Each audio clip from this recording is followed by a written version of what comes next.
साथियों नमस्कार। बहुत हमारे साथियों ने स्वास्थ्य बीमा के बारे में कुछ बताने का और इसके नियमों को क्या क्या परिणाम होता है, कैसे किया जाता है, इसके बारे में बताने का अनुरोध किया है। इसलिए आज का जो टॉपिक है वो हेल्थ इंश्योरेंस के बारे में है। आज मैं आपके स्वास्थ्य बीमा के बारे में जो तथ्य हैं वो अपनी बात रखने जा रहा हूँ। आप जानते हैं कि ये ऐसा समय है जिसमें स्वास्थ्य संबंधी अनेक समस्याएं पैदा हो गई। आज के 25-30 साल पहले जो स्वास्थ्य संबंधी समस्याएं थी, जो रोग था और जो रोग के निदान थे, वो सारे परिदृश्य बदल गए हैं। आप शायद सुने होंगे या जानते भी होंगे, बुढ़ा लोग जो गांव में रहते थे, गांव से निकल के शहरों में आए। गांव में आपको स्वच्छ पानी मिलता था, सही मिट्टी मिलती थी, इसलिए रोग प्रतिरोधक क्षमता ज़्यादा होती थी और रोग कम होते थे। अब ये ऐसा समय है कि चाहे आप अपने ग्रामीण क्षेत्र में हैं और चाहे आप शहरी क्षेत्र में हैं, आप जो खा रहे हैं उसमें भी जहर मिला हुआ है और जो आप पी रहे हैं उसमें भी जहर मिला हुआ है। इसलिए खाना और पीना दोनों विषाक्त हो गया है, जिससे तमाम समस्याएं पैदा हो रही हैं। गांव में आप देखते होंगे पहले जो प्राकृतिक संसाधन थे खाद के, जैसे गोबर है, मूत्र है और चीज़ें हैं, इससे खेतों में डालते थे तो वो जैविक विधि से खेती होती थी। लेकिन आज रसायनों का जिस तरह से प्रयोग हो रहा है, और रसायन ही नहीं, अगर खेत की जुताई और बुआई में रसायन का प्रयोग हो तो भी कम है। अब आपका खरपतवार मारने के लिए और सारी चीज़ों पर तमाम रसायन प्रयोग हो रहे हैं। वो रसायन पानी से घुलकर नीचे सतह में जाते हैं और उस सतह का पानी भी आजकल विषाक्त हो गया है। इसलिए जो पानी आप गांव में पी रहे हैं, या शहरों की तो और बुरी हालत है, वो सारे विषाक्त हो गए हैं। विषाक्त पानी और विषाक्त भोजन से आपकी स्वास्थ्य संबंधी समस्याएं बढ़ी हुई हैं। इसलिए ऐसे खतरनाक रोग हो रहे हैं, जल्दी हो रहे हैं। चाहे बच्चे हों, चाहे जवान हों, चाहे बूढ़े हों, महिलाएं हों या पुरुष हों, वो सब में बीमारी का ऐसा लक्षण घुसा हुआ है जिनके इलाज का खर्च बहुत ज़्यादा है।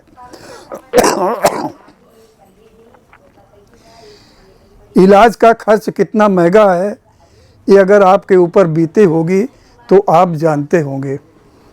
इसलिए मैं आपका ध्यान आज, अगर आपको रोग है तो कैसे आप क्या करेंगे, इसके बारे में मैं अब अपनी बात रखने जा रहा हूँ।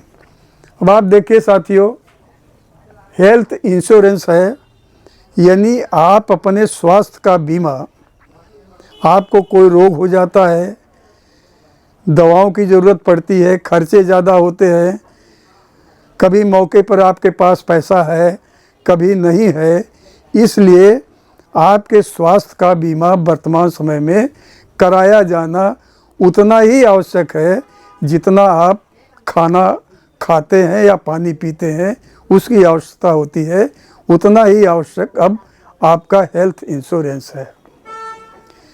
हेल्थ इंश्योरेंस की परिकल्पना पहले नहीं थी। आज से 10-12 वर्ष पहले से ये उत्तरोत्तर आपके स्वास्थ्य के बारे में जैसे भारत सरकार को ये चिंता होने लगी, उन्होंने तमाम कंपनियों को, ऐसी कंपनियां जो जनरल इंश्योरेंस के क्षेत्र में थी, उनको भी insurance and development regulatory authority, जिनको आप संक्षेप में IRDA कहते हैं, IRDA ने ऐसी जनरल इंश्योरेंस कंपनियों को आदेश दिया और मान्यता प्रदान की, लाइसेंस प्रदान किया कि आप लोग भी हेल्थ इंश्योरेंस के क्षेत्र में काम करें। इसलिए आज भारत में कम से कम क्लियर अंदाज़ा तो नहीं बता सकता, लेकिन कम से कम 150 से 200 कंपनियां ऐसी है जो हेल्थ इंश्योरेंस के बारे में स्वास्थ्य बीमा करती हैं। अब स्वास्थ्य बीमा कैसे होता है, क्या शर्तें हैं, क्या आपको सावधानी बरतनी चाहिए, मैं अब इस बात पर आपसे बात रखना चाहता हूँ। पहली बात तो ये है कि ये बीमित धनराशि है। आप कितने रुपए तक के खर्च का इंश्योरेंस कराना चाहते हैं? 5 लाख रुपए का, 10 लाख रुपए का, 15 लाख रुपए का, 20 लाख रुपए का, या और ऊपर कराना चाहते हैं 30 लाख, जो भी जितने भी अमाउंट का कराना चाहते हैं, वो फिक्स अमाउंट होता है कि आप इतनी धनराशि का बीमा हेल्थ अपने स्वास्थ्य का कराएंगे। अब जो अस्पताल का बीमा है, आपके स्वास्थ्य का बीमा है, वो लगभग 5 और 6 ऐसी चीज़ें हैं जो कवर होती हैं। पहला तो है अस्पताल में आप भर्ती हुए, भर्ती होने क्या क्या फीस ली गई, ये कवर होगा। दूसरा है डॉक्टर फीस कितना लेगा, ये कवर होगा। तीसरा है दवाइयाँ जो यूज़ होगी, वो कवर है आपका। और इसके साथ ही उन दवाइयों में अगर कोई जीवन रक्षक दवाएं हैं जो आपके लिए किया जाना ज़रूरी है, कीमत चाहे जो भी हो, तो ये जीवन रक्षक दवाएं कवर होती हैं। और अन्य उपचार, कई प्रकार के छोटे छोटे ऐसे उपचार हैं जो आपके स्वास्थ्य बीमा कवरेज में कवर होते हैं। दूसरा ये है कि क्या क्या चीज़ें कवर होती हैं, यानी अगर आप इंश्योरेंस लेते हैं तो आपके इंश्योरेंस में क्या क्या चीज़ें कवर होती हैं। उसमें ये चौथा नंबर जो हमने लिखा है, वो एक ही परिवार की पॉलिसी में परिवार के 4 सदस्य या कुछ और सदस्य बीमित होते हैं। यानी हम मान लें कि हम है, हमारा इंश्योरेंस हो, हम करा रहे हैं, तो मैं, हमारी पत्नी और हमारे 2 बच्चे, ये 4 कवर होंगे। या अभी बीमा कंपनियों ने कुछ और छूट दिया है बच्चों में, माता पिता भी इसमें कवर होते हैं। इस तरह से आपके पूरे परिवार का स्वास्थ्य बीमा ये बीमा कंपनियां करती हैं। और इसके पहले, स्वास्थ्य बीमा से पहले जब आप प्रपोजल फॉर्म भरते हैं तो आवश्यक होता है किन्हीं मामलों में कि जो एजेंट है, आपका कमीशन एजेंट है बीमा कंपनी का, वो अगर चाहे तो आपके स्वास्थ्य का परीक्षण भी वो प्रपोजल के पहले स्वास्थ्य का परीक्षण आपके करा सकता है। और तीसरा दिन है, 5वीं चीज़ है कि ये जब आप फार्म भर के देते हैं, दस्तखत करके देते हैं, औपचारिकता परसू करते हैं, तो ये 30 डेज होए वेटिंग पीरियड होता है। अगर 30 डेज के अंदर कोई वारदात हो गई तो वो बीमा रद्द समझा जाएगा, आपको कोई मुआवजा नहीं मिलेगा। अगर 30 दिनों के बाद कोई बीमारी होती है तभी ये स्कीम लागू होती है। बीमा करने के पहले बीमा कंपनियां जो सोचती हैं, जो इंटरनल अपना वो देखती हैं कि किस तरह से आर्थिक स्थिति इनकी है, तो पहला तो है कि ये आप वेतन भोगी हैं या नहीं है। अगर वेतन भोगी हैं तो उनको स्वास्थ्य हेल्थ इंश्योरेंस करने में कोई परेशानी नहीं है, वो आपका स्वास्थ्य बीमा कर देंगे।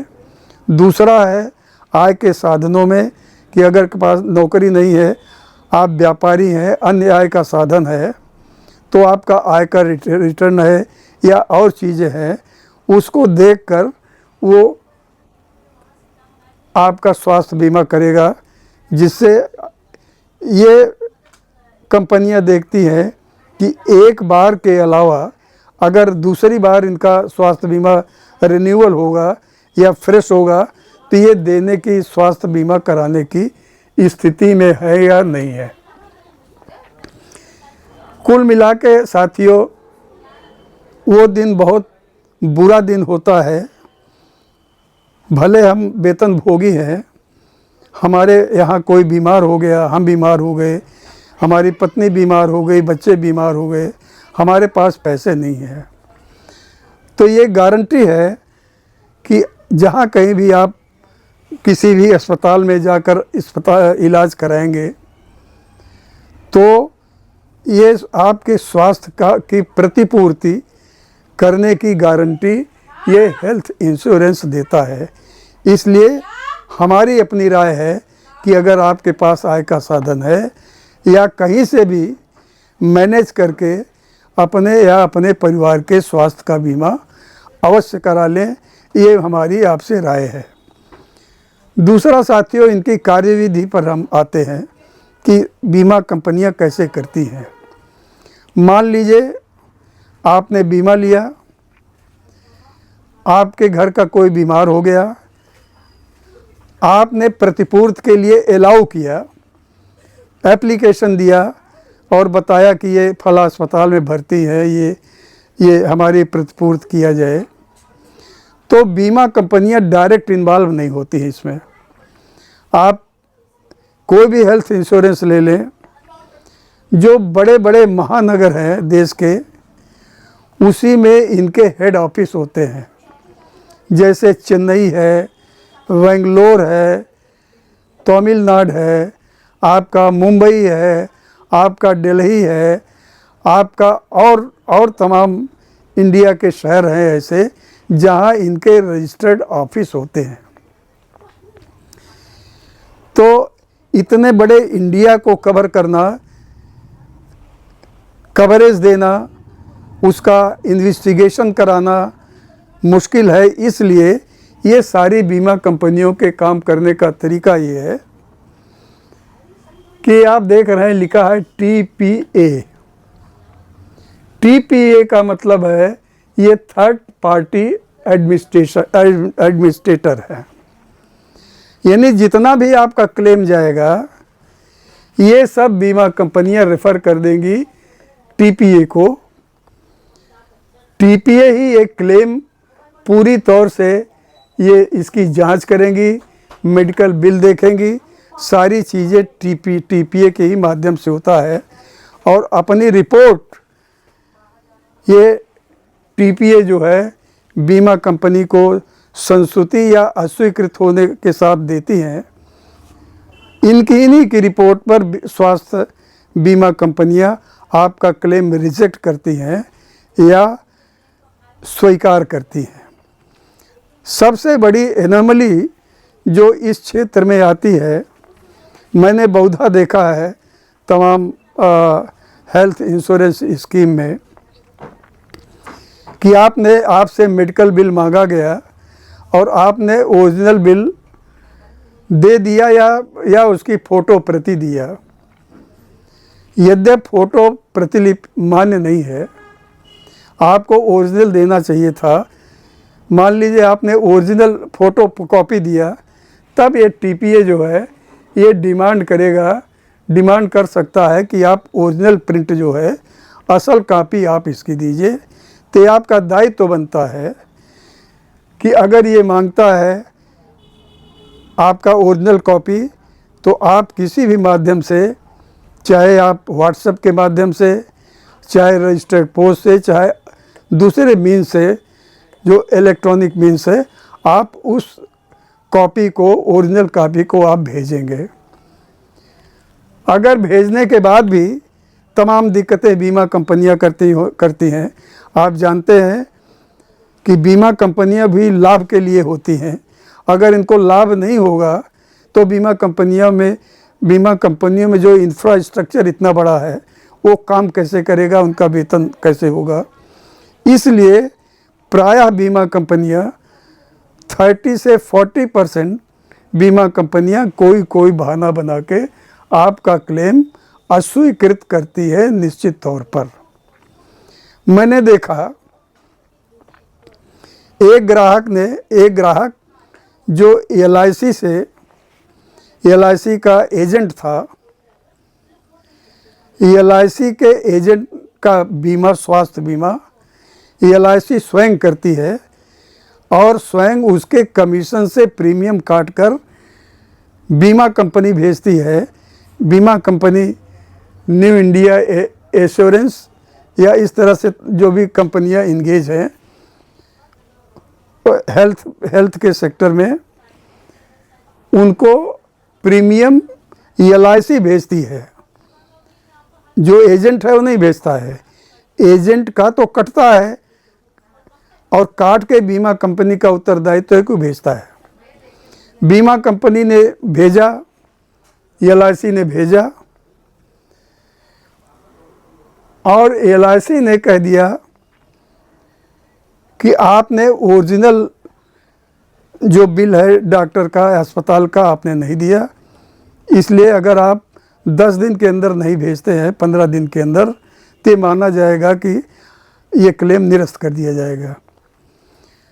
उपभोक्ता ने यानी बीमा एजेंट ने वो रजिस्टर्ड पोस्ट के माध्यम से TPA के पते पर वो भेजा 10 दिन पहले और 15वें दिन लिख के आ गया कि चूंकि आपने हमारे द्वारा दिनांक फला को लिखे गए पत्र का अनुपालन नहीं किया, इसलिए आपका हेल्थ इंश्योरेंस का जो केस है ये हम अस्वीकार करते हैं और दावा दे नहीं है।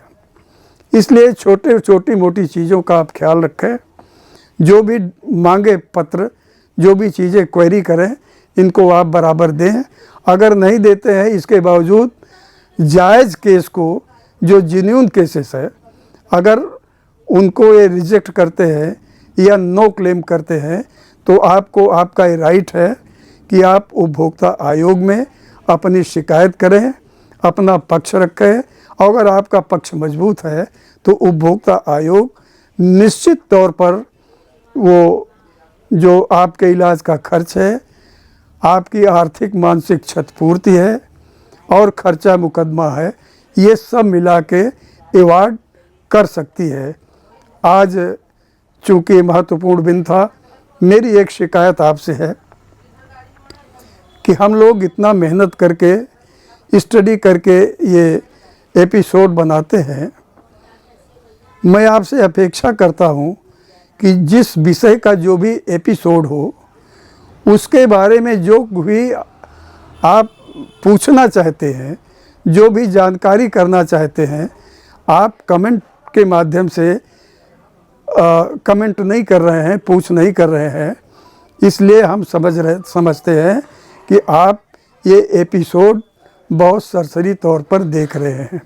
मैं पुनः आपसे अपेक्षा करता हूँ कि कमेंट के माध्यम से या हमारा जो फ़ोन नंबर दिया है इसमें एपिसोड में, उस पर व्यक्तिगत रूप से भी आप संपर्क करके आप अपनी बात रख सकते हैं।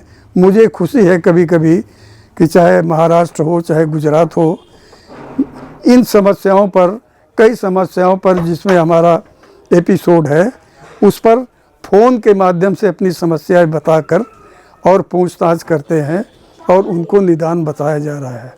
अंत में मैं आपसे पुनः अनुरोध कर रहा हूँ कि आप लाइक करें, भरपूर मात्रा में कमेंट करें, शेयर करें। इन्हीं शब्दों के साथ आप सबका मैं फिर से अभिवादन करता हूँ। धन्यवाद।